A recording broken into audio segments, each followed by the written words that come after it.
de trabajo, tus gestos y tu lenguaje corporal son tan importantes como las respuestas a las preguntas que te hagan. En este vídeo encontrarás 6 consejos para preparar tu comunicación no verbal. Empecemos por un saludo adecuado. Debes esperar al tipo de saludo que elija la persona que te entrevista. Normalmente será un apretón de manos. En ese caso, mírale a los ojos y evita hacerlo con demasiada fuerza o muy débilmente. Recuerda que tu sonrisa será tu mejor carta de presentación, ya que te mostrará una persona amable, receptiva y segura de ti misma. Sobre todo, sonríe al saludar o al hablar de algo que te apasione. También es importante tu postura corporal.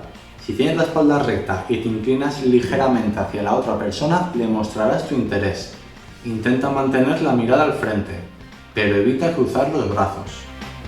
En cuanto a tus gestos, intenta no esconder las manos debajo de la mesa o debajo de tus piernas. Evita morderte los labios, tocarte la oreja o el pelo. Es mejor que apoyes las 2 manos sobre la mesa, pero sin invadir el espacio de la otra persona, y que los movimientos que hagas con ellas sean acordes a tus palabras, sin exagerar.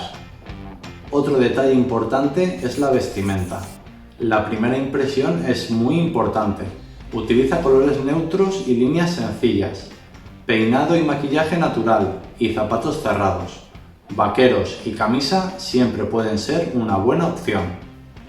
Un buen contacto visual significa que muestras interés y que prestas atención a la otra persona, aunque no mires muy intensamente, porque puede parecer agresivo. Recuerda que la naturalidad y la tranquilidad a la hora de contestar a las preguntas serán valoradas. Practica tu lenguaje no verbal para transmitir seguridad y confianza.